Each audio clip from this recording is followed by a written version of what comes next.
Hello, everyone. It's podcast time, but wait, not just podcast time.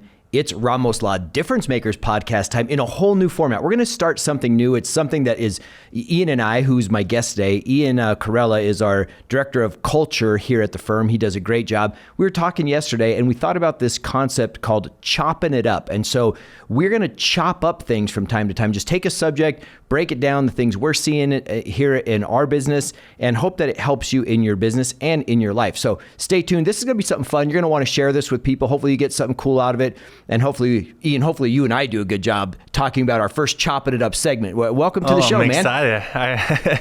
I think we're going to have a lot of fun doing this and kind of breaking down some different topics and things that people might not usually think of. That's right. And today's topic is something that we are going through right now. And this is why it was so relevant.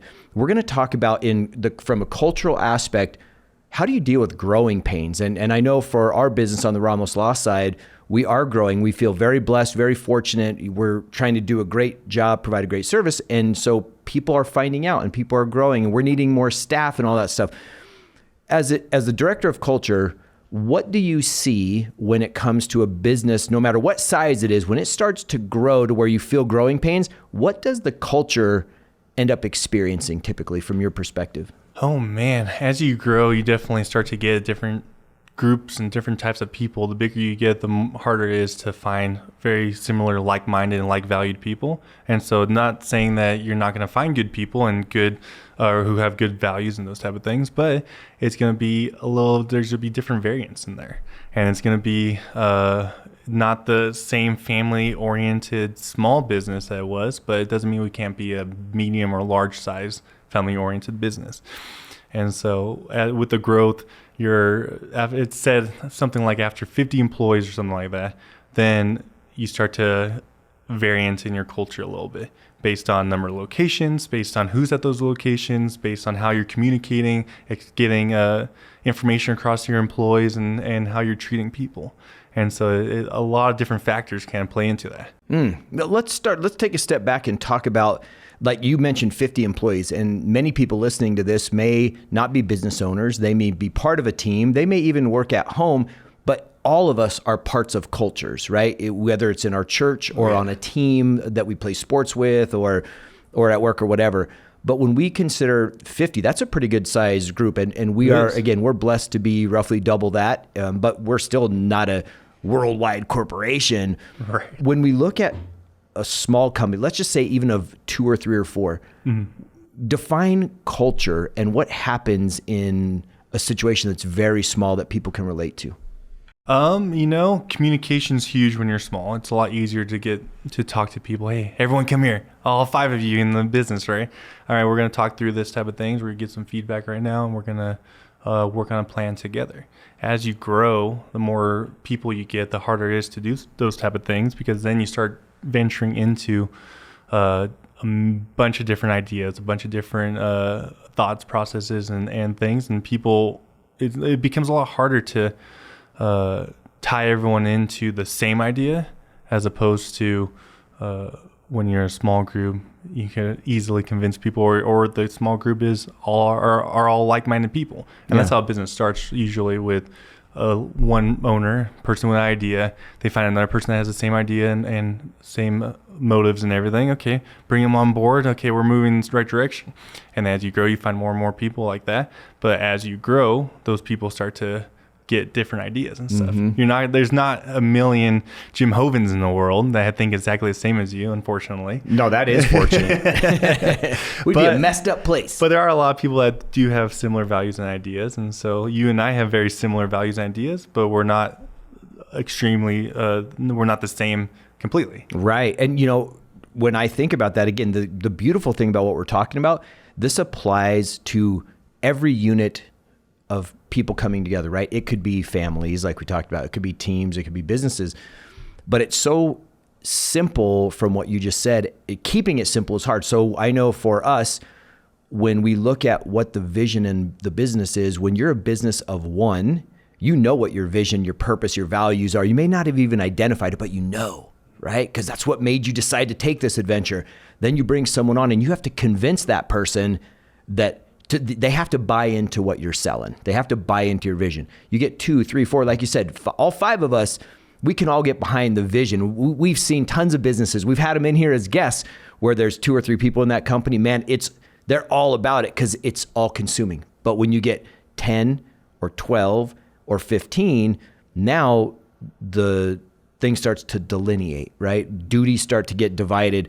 And so from my perspective, every new hire that comes on during a growth period that's going to cause growing pains, we need to talk about culture and sell them on the vision to make sure in the interview process, they're right.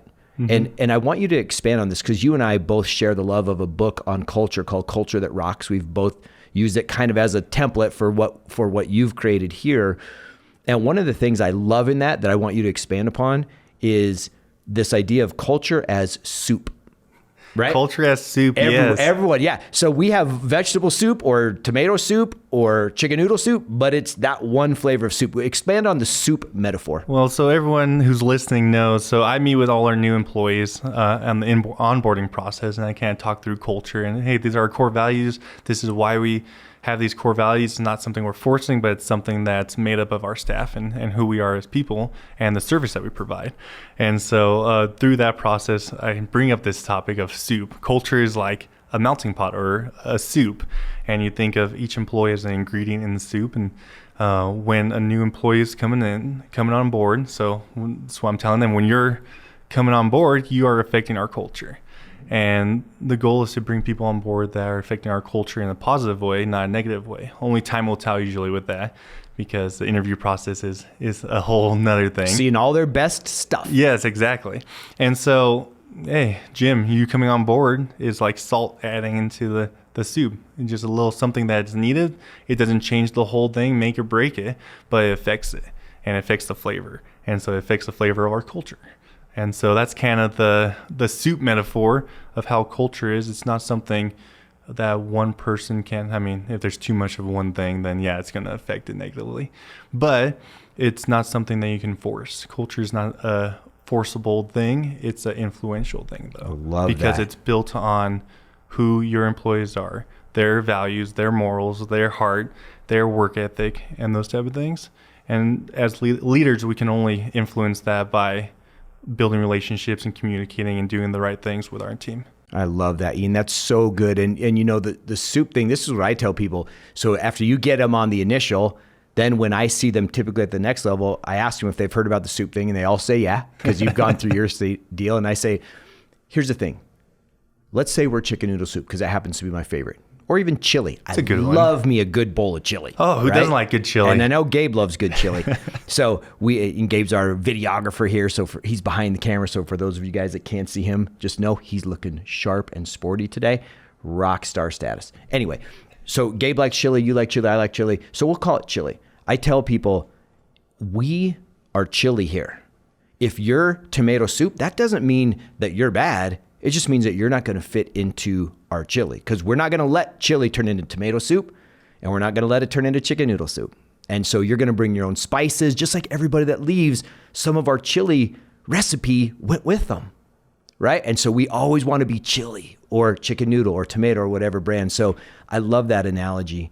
I want to talk next about stress. What are some of the things that if someone is noticing, if they're listening and they're on any kind of team and they've been experiencing growing pains, what would some of the things that leaders should look for in understanding if their organization is suffering from growing pains? What are some of the symptoms of growing pains? Well, some symptoms, especially when it comes to stress and things, you'll notice employees sometimes will have a change in their efficiency or in their work habits and things like that. Hey, usually you're functioning 100% and everything, and you're just killing it. I've noticed a drop in kind of your, whether it be attention to detail or just effective communication or something of those sorts. And those little signs right there, okay, maybe my employee's getting overwhelmed. Maybe they're getting burnt out a little bit. Maybe they're stressed. Those type of things. Something might be happening on outside of work in their life, and we maybe should just see, hey, are you okay? Those type of things from growing pains can come out in that type of environment. What about morale? What do you see? What's the morale like when growing pains start to take place? You're going to see a difference in morale based on who you're talking to within the business. The people that were with the business when it was a lot smaller sometimes are going to see growth and change differently than someone who's coming from outside from a different business, who already experienced a different culture, different way of running things. And so, what would they see? What would that look like for the internal person that's been there from the small through the growth versus the person getting onboarded while the thing's already going crazy? It depends on if your business has a good culture or not. And I like to say that I like to believe, and I believe we do have a great culture here at Ramos Law. It's just it's different than other firms and other law firms. And so when we have employees come from other law firms who might not have been treating them as well or taking care of them or giving them benefits that we do here at the firm, then they're like, oh, wow, this place is amazing. This is great. This is exactly the type of family environment that I'm looking for, because you guys actually care about your employees. And we do care about our employees, because as a business owner, if you're not caring for your employees, how do you expect them to care about your clients and in turn relate that back to them? And so then you look at the employees that are here, have been here 5, 10, however many years, and they've seen the business when it was 5 employees, and now it's growing up to 100 employees, and the communication style is not the same. The structure is not the same. How we do events and run events and how we have our birthday lunches, those are all not the same. We have different locations now. You can't see everyone every day. And so if that employee is not able to grow with the business and able to adapt to the changes and everything, then it might come off as a negative thing. Oh, our culture's changing. Our culture's not as good as it used to be. Well, what's not good? Is it the culture, or is it just the way we're doing things? And does that mean that it's not good, or is that actually is it something that is just needing adjustments from our perspective as longer employees who have seen what it was like when we were just family oriented, small, able to do things differently, and now that we've grown, we need to incorporate different systems and structures. That change is hard. Yeah, that's true. And I love what you said about different structure and change. And I'm interested in your thoughts on what the tools are that you give someone to communicate that they might be frustrated in a growing sense. So if someone's listening now, let's put them on the other side of the coin. Mm-hmm. They're in a organization that's growing, right? Or even a family. So now you adopt a couple of kids, or you now somehow increase your family unit, or that family unit is now spending a lot of time in a social setting where now there's a whole bunch more people that are considered loose family. If you're feeling that tension and that stress of it's not like it used to be, what are some ways that those folks can reach out and have their concerns heard? Because what we all know, and I think we can all agree, being quiet and suffering through it is not the answer to alleviating the stress and helping the culture. Yeah, and that in turn just ends up for a bad situation, because that employee ends up leaving, or they end up exploding at one point, and like, here's all my frustrations and everything. Okay, well, a huge part of that is communication.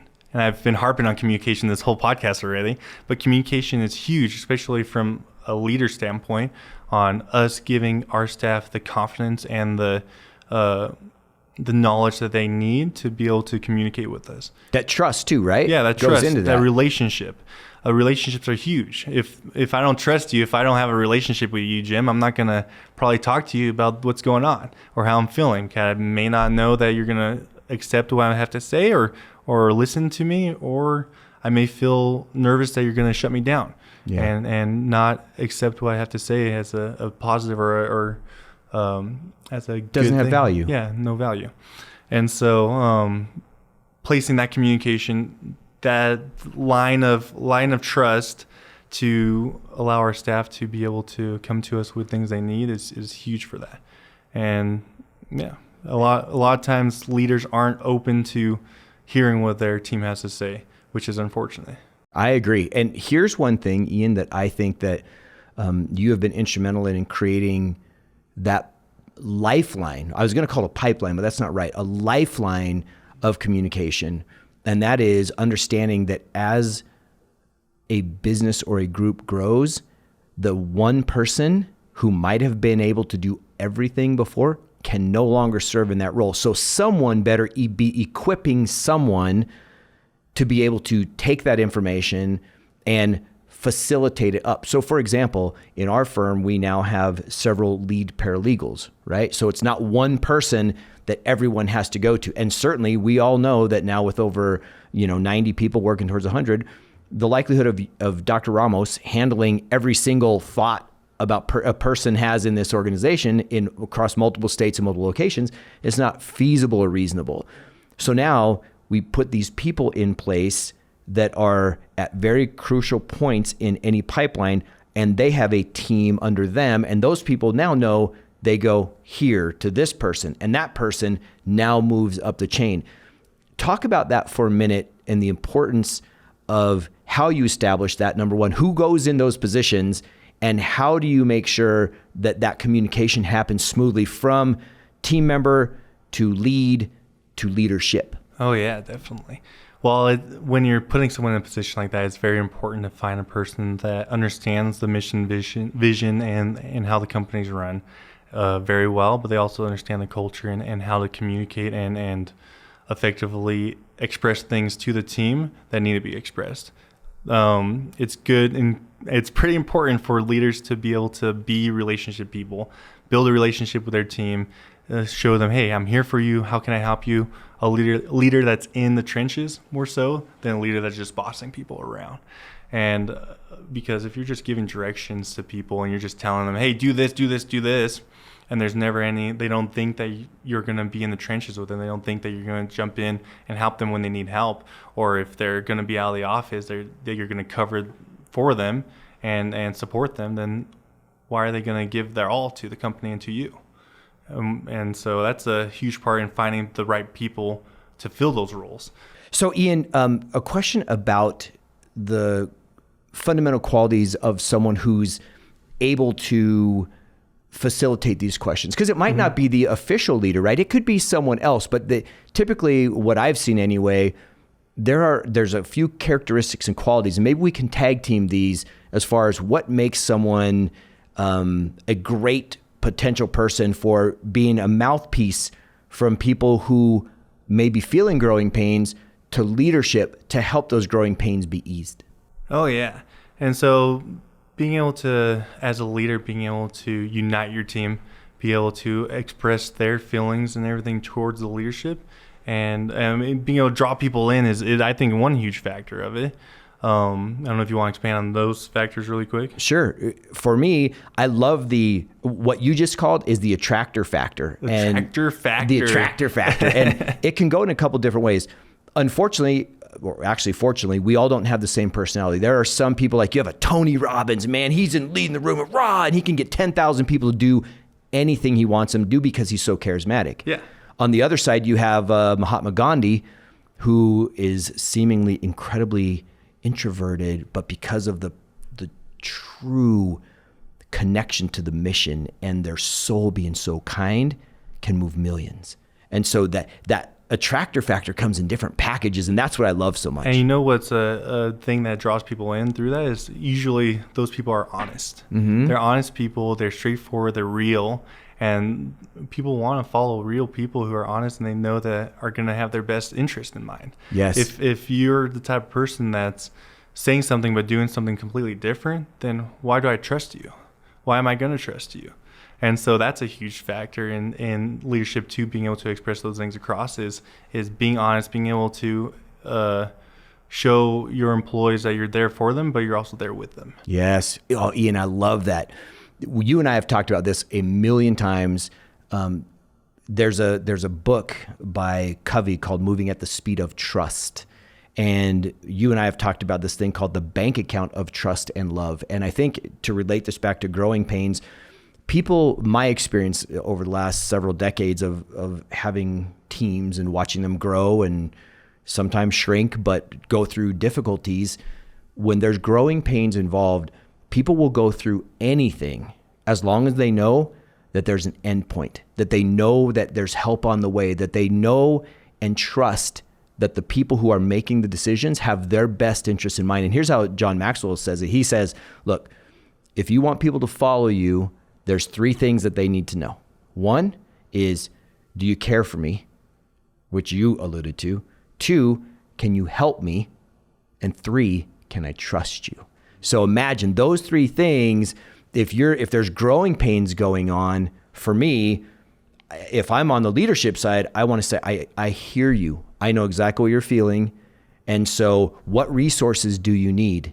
And when they tell me, they need to trust me that I can get them. And if I can't, I need to let them know, right? What resources do you need? What training can I get you? That they trust me to do that. And they know I care for them and that I want to help them be their best. So that would be my, kind of correlation to what you were talking about on the caring side. Yeah, the follow through is huge. If someone comes to you with a problem or something and you don't follow through with trying to help them solve that problem, or you say you're going to do something, you don't follow through and you don't do it, then that starts to affect the bank of love and trust. Yes. The trust is withdrawn Takes out out of the bank. balance, doesn't it? Yeah. And so that's another huge factor in that. Yeah. I think another quality of someone who would be considered someone that could be taking this message, if you will, from someone who was feeling pain to someone who was being able to help solve pain. For me, it's not only how they communicate and not only how they care, but I think it's going to be essentially this thought process of saying, we can do this. There's a collaborative effect where they see, feel, and want to grow into that pain. For me, collaboration has always been huge. And by letting them understand, what do you think that what do you need to help you, which goes back to what we talked about earlier, but saying, what's the solution? Because we all know that if everyone's just talking about the problem and complaining about the problem and don't have any idea about solutions, oftentimes the solution that comes isn't good enough. Very right? true. So talk about that a little bit, about the importance of self-accountability in helping find solutions when there's growing pains. Yeah. A factor that has helped with that is time. And a lot of times people don't put a time frame on something. Hey, this is what the problem is. Okay, let's find a solution. Okay, well, we're going to find a solution, but we don't set a goal date. We don't set, okay, when do we want to have this done by? All right, well, this has happened 4 times, so something has not come of it. And so we need to find a time. Boom. By this date, I'm going to have this answer for you, and we're going to work through it from there and decide, okay, what's the next time frame? We have this answer now, but what's the steps for doing that? Let's put these into the time frame. And that kind of time also plays into the people's ability to trust a leader.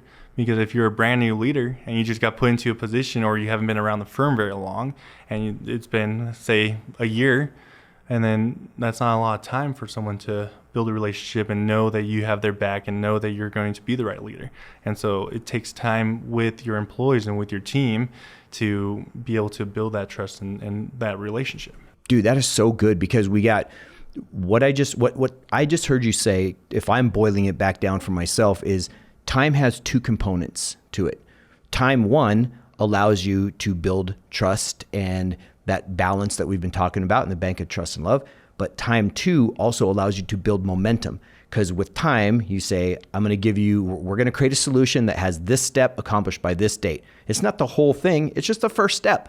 That gets a little momentum going. And then the next time thing, a little more. And pretty soon we got momentum, so that now we're building trust by showing results through momentum. I love that so much. But to take it even deeper, you need consistency.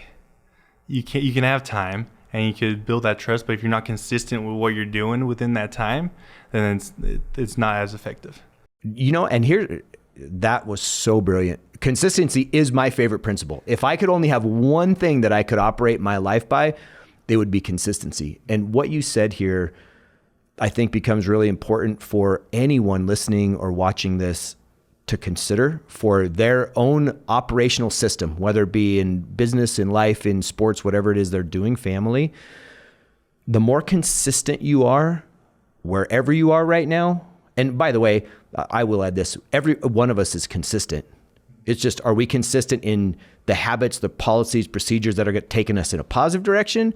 Or are we consistent in doing things that are taking us in negative, right? Like if I consistently like to eat chocolate cake, and I'm seeing the results from that. And so that's right. So consistency is easy to do, right? It's just really, it's important that we focus and direct it. But in this consistency, for me on this topic, if we're real consistent on how we do things, the way we manage growing pains and the amount of growing pains that we see and take our teams through is going to be far less and simpler than the consistency of inconsistency.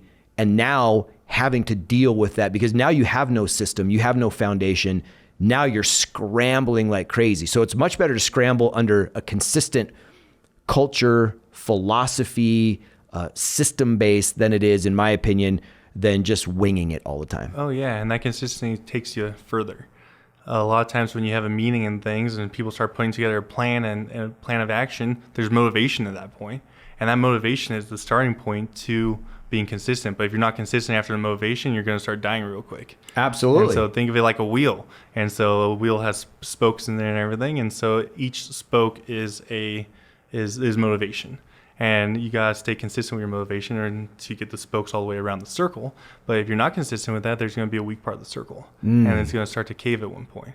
And so... How do we do that, Ian? How do we, on the motivation side, when times are tough, right? What is the motivating factor? Because motivation has different components. There's a rah-rah motivation and get everybody hyped up and getting them all excited about potential and future and all of that good stuff, championships and everything.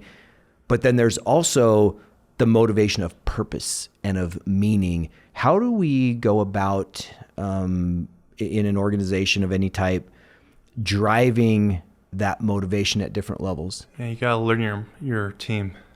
You got to learn about your team. Everyone's motivated by different things. Some people might be motivated by money. Some people are motivated by accomplishments. Some people by just appreciation and knowing that they're part of something bigger. And by learning more about your team and what motivates them from a work standpoint, but also what motivates them in their personal lives too. Like if you're a single mom, your motivation might be your kids and taking care of them and giving them everything that you can. And that's a huge motivation. So as a business, as leaders, how can we support them in that? And then that motivation, us supporting our team in those type of motivations and what their individual motivations are, is going to take it so much further and help buy them into continue to want to perform. Because I mean, that yes, it's an external motivation at the point, but it's a long-lasting external motivation that turns into an internal motivation and a self-development and the ability for our team to continue to grow. Yeah, that's really good. And it's deep, right? That's deep stuff right there. Mm-hmm. And sometimes people don't even realize that they're doing that, whether it's on the leadership side of throwing out policies and procedures or guidance or how to get through any kind of crisis, including growing pains. But sometimes it's on the other side too, right? Where if someone isn't self-aware, any of us, if we're not self-aware of what we need and who we are, all of a sudden we don't know what we really need. And so from my perspective, what you said, I call that our core values of knowing your team. I want to know the core values of Ian Corella.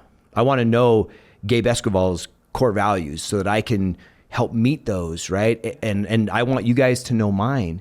And so that under stress, just like you said, if you know that my family is really important, then if you're going to be taking me away from my family to do something that's because of the growing pains, you need to address that with me head on, up front, right up top, and tell me this is a short-term thing, or figure out a way to get me time with my family around this, something like that. But I love that connecting piece. It's huge.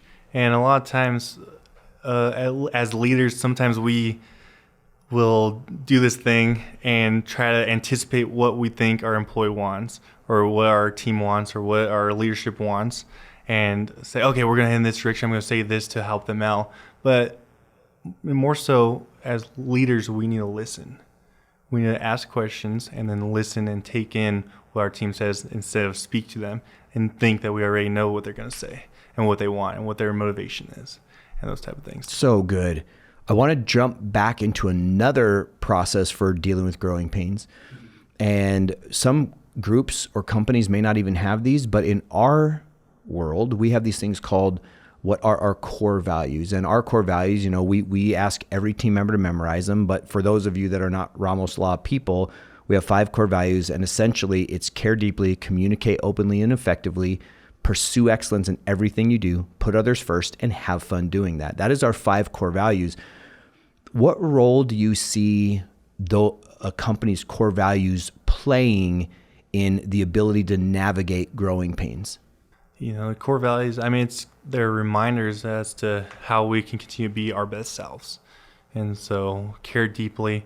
I take it to a deeper level when I meet with staff. I want them to know that, hey, care deeply isn't just care about other people, care about our clients and those type of things. Care deeply is care about yourself. Oh, it's so good. We want you to do things outside of work that fills your cup, that brings you joy, that helps you have actually a cup to be able to pour into the lives of other people.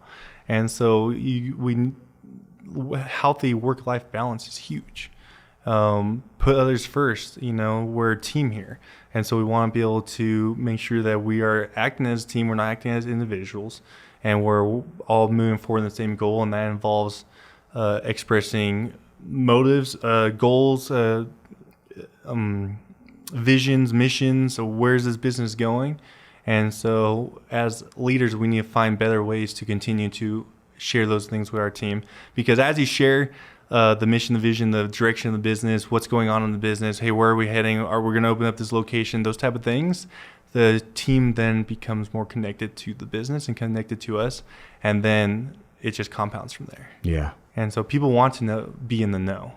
And so it just depends on, okay, do they need to know this? If not, then, okay, what can we share with them so that they are still a part of the team and they understand that we do care about them and we care about their feelings and how they perceive things. And so, wow, that's good. That's good. We could definitely dive into our core values and break down each one. That'll be a whole nother hour of the podcast. That's right. Chopping it up would be chopping it up and up and up and up. Here's what I know too, is when we are talking about any group, there's going to be pain, right? Every group is going to go through pain, and the pain is going to be either because you're growing or you're dying. And so for me, the answer is, what kind of pain would you rather experience? I love that our team is tight-knit.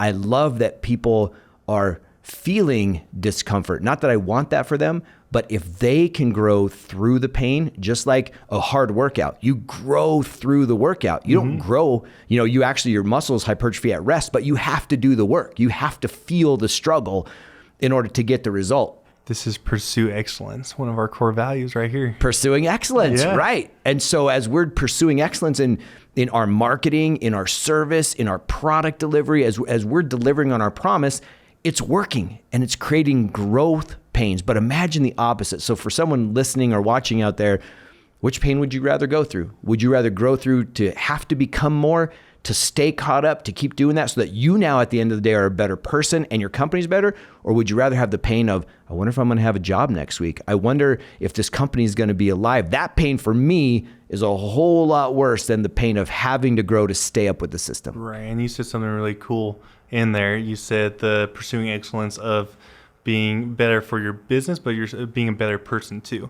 And a lot of times the person part is what's going to drive the business part. If your home life is a mess and not organized and you're not feeling accomplished there, that's going to slowly seep into the business. If you're not doing things outside the business, you're not working out, you're not doing whatever brings you joy and heartfelt. For me, if I'm not working out, I feel more foggy. And I feel like, okay, I'm bringing that into the business. It takes me longer to get my day started, and then I'm not as efficient there. But when I'm working out, when I'm eating healthy, and when I'm doing things that make me feel better outside of the business, then I'm really starting to exceed or excel in the business and succeed. I mix those two words, excel and succeed. You can do both. Exceed. Yes. And excel.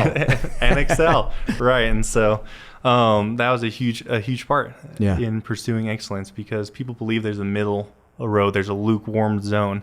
But yeah, there's a lukewarm zone, but you can't stay there. You're not going to stay there. You're only there for a short time. Then you start to get worse or you start to get better. Coast or grind, baby. Yeah. You're coasting downhill or you're grinding uphill, but then there's a time for rest. But I love that so much. Do you have any other kind of closing or other thoughts that you might have on the topic as we're chopping up growing pains? You got to keep loving people. You got to love your employees. and doesn't mean that you have to like everybody. Love is different than like. And if you can continue to love people and love their differences and love what they bring to the table and who they are as people, then it's going to make things so much better. And I mean, I don't always like everyone that I'm around, but doesn't mean that I can't show them love and can't express love to them and treat them the way that, I mean, the golden rule, how do you want to be treated, right? And so, I mean, that's just the closing point that I want to make when interacting with your employees. Kindness I love and love. that. Yeah, that is so good. I got one that I would say too as my finisher that was literally, I hadn't even thought of it till you start talking about the love versus like, the true love for that person and the vision and the mission and how all that ties together. Mine is appreciation and appreciating the fact that what you have, if you're going through growing pains, why you're going through that, appreciate what you have the ability to become through that, like what you're talking about. Appreciate the fact that other people don't have it as good as you do, like that whole thing. And this is not to say that you shouldn't be trying to fix things, but boy, when we're appreciating what's good, even in a tough situation, it sure makes that situation get better and hopefully go faster, but if not, at least be dealt with a whole lot smoother. Oh, and that's great too. And these two things that we ended with, love and kindness and appreciation, are challenging things sometimes. Mm-hmm. And in order to appreciate things and start to figuring out, oh yeah, I do appreciate this, it's a mindset and kind of your perspective on it too. And so starting to kind of think outside of what's going on in your situation, think outside of what's happening right then, now and then, and be like, oh yeah, you know, I've come a long way. I have grown. This is a trial right now. This is a time of stress or growth or whatever it be. But look at where I came from. It's the whole metaphor of climbing stairs, these one step at a time. And after a certain amount of time, you're going to look back and see flights of stairs behind you. And you don't realize it in the moment, but over time you will. And as long as you have the ability and the perspective to be able to look behind you. So good. Ian, I have loved chopping this up with you, man. This has been our first Chop It Up session, and I do love you, and I do appreciate you. You've done so much for our business. You every day, you share yourself, you give your soul and your spirit to make sure that our soul, our collective soul and spirit is healthy and strong, even in the midst of growing pain. So thank you for chopping it up with me today, my man. Jim, you're amazing. Thanks for having me on here. Everyone, I hope you enjoyed the episode. Absolutely. And if you did enjoy it, please share it. You know, give it to someone. This turned out to be really awesome. There's so much messages that I think were shared about how people's lives can be better, your companies can be better. So if you also have things that you want us to talk about on Chop It Up or on the Ramos Law Difference Makers podcast, shout it out to us. We're here for you. We want to do these shows because we love them. We learn as much as we give. Awesome. All right. Hey, let's go make a difference, shall we? Heck yeah, let's go. You guys too, go make a difference. Till next time.